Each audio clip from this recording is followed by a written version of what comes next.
Guys, good morning po. Alin? Ito, meron tayong gagawin na isang multicab F6 engine. So ito guys, ang problema nito ay nagkaroon to ng overheat. Tapos, bumubulwak ngayon yung tubig niya sa radiator. So ito, start natin.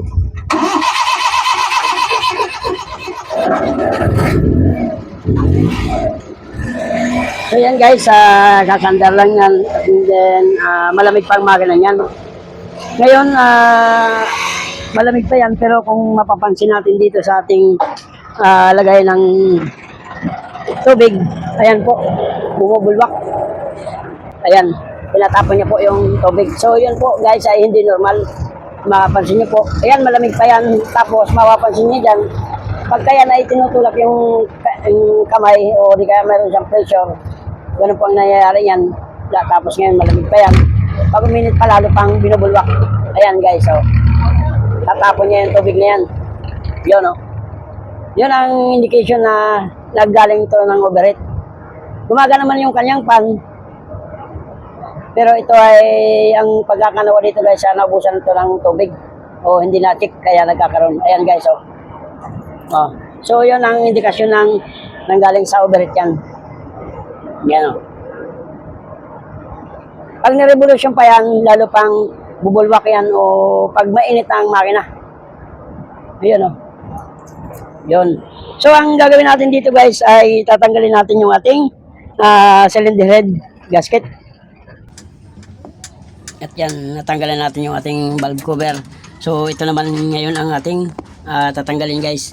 Itong ating camshaft.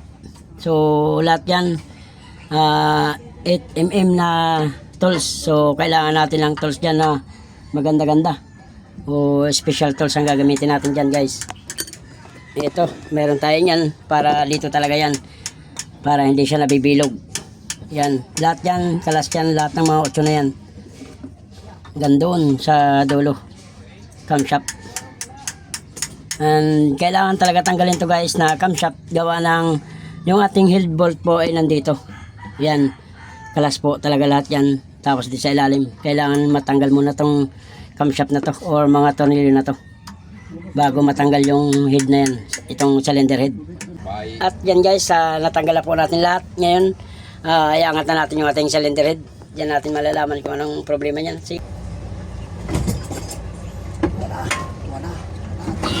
Yaw. Yan.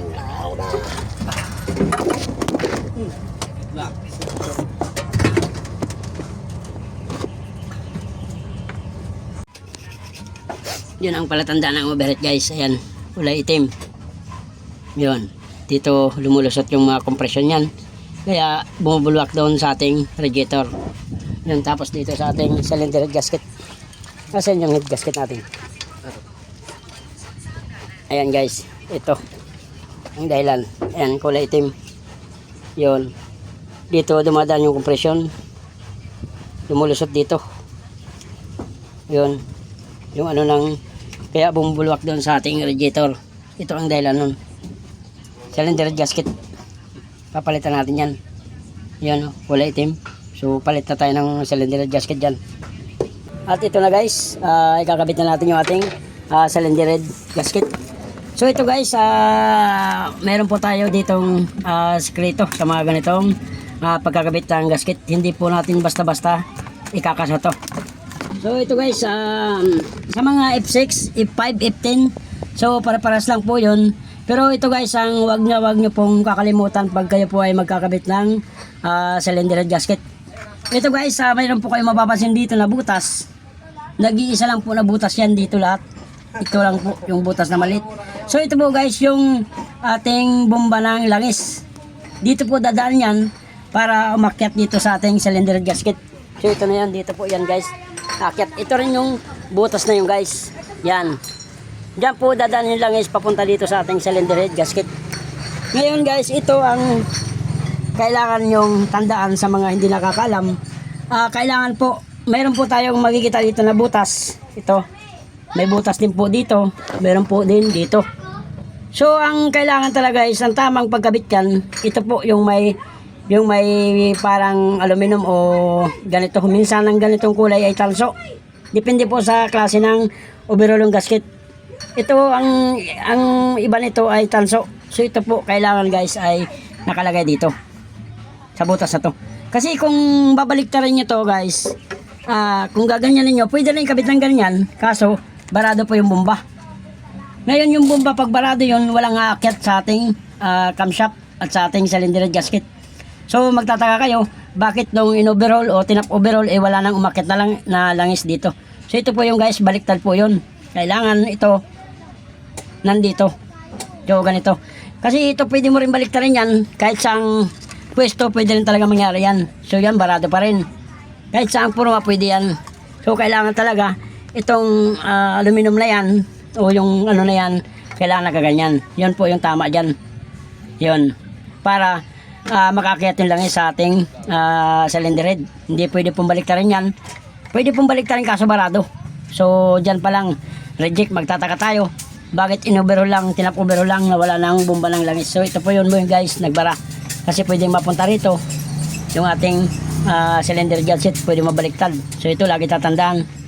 Itong butas na to, kailangan yan ang tamang pagkabit. So lagyan na natin ng shalak. Yan guys, nakikabit na po natin lahat yung ating mga accessory. Yan, nakikabit na natin yung ating cylinder head, yung ating mga hose, yan sa tubig. Yan yung ating carburetor, nakakabit na rin. Tapos nakatiming na rin yan guys. Tapos pagdating po dito sa likod, yan, nakikabit na rin natin yan. Pati yung ating distributor. Yan guys, nakakabit na natin distributor, nakatiming na.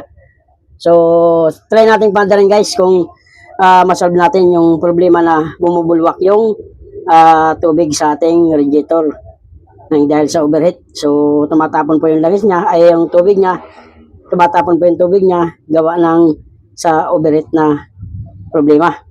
On muna. Yun.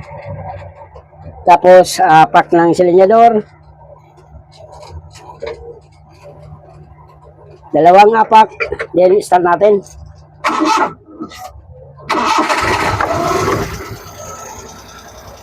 Yan.